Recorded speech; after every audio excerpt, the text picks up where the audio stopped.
Hi, I'm Dr. Cristina Masters, and I'm going to be taking you through our second year modules, Questions in International Politics and Security Studies, and hopefully persuading all of you to enroll in these courses for the coming year.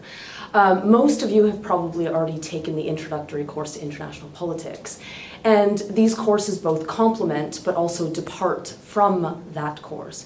In that course, you guys learned, for instance, the theoretical and empirical contours of international politics. So you learned, for instance, that the interwar period was really significant for the development, for instance, of liberalism in international politics. And in the post-war era, we then saw the rise of realism and neorealism, the two dominant theories of international politics. Now, questions in international politics and security studies obviously pick up on all of those things that you guys learned in that first year module, but it also introduces you to a different way of, I think, thinking about international politics.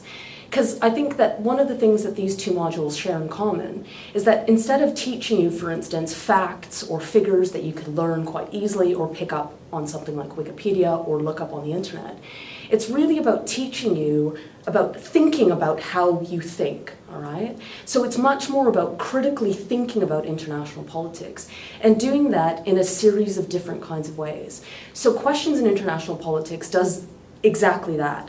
It asks a series of questions that underpin, for instance, things that we take as given in international politics. So, for instance, most of you already know that states happen to be the main actors in international politics. But questions in IR ask us to kind of step back from that and go, well, why is it that we organize ourselves, for instance, in states? Why do we do things like obey the rule of law? Why do we use violence, for instance, to resolve conflict? So as opposed to just kind of thinking, well, we're going to talk about World War II, or we're going to talk about the Gulf War, or we're going to talk about 9/11, let's talk about, for instance, how we think about those things first, so that we then can ask perhaps some more interesting questions about that, and think about the stuff that kind of constitutes those particular events, or those moments that we kind of see as key in international politics.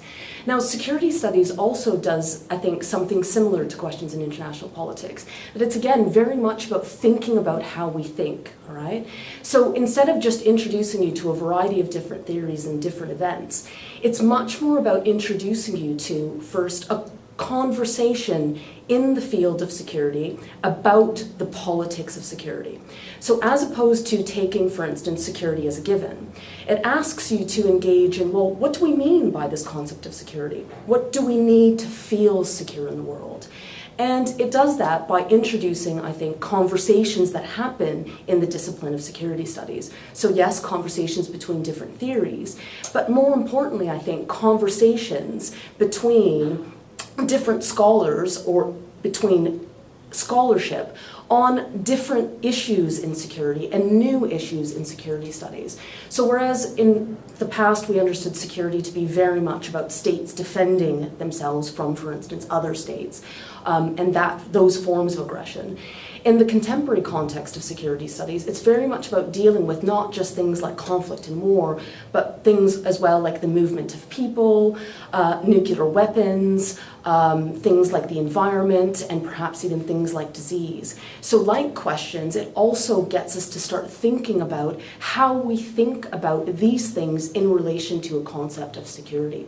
So I think both of these courses not only offer you, I think, great critical kind of skills that I think will lay a perfect foundation for a lot of the courses that we're offering in the third year, exciting courses. All of these modules build from these two really core modules in international politics. So I know that if I was an undergrad right now, these would be two of the courses that I would be taking, so hopefully we'll see you in these courses next year.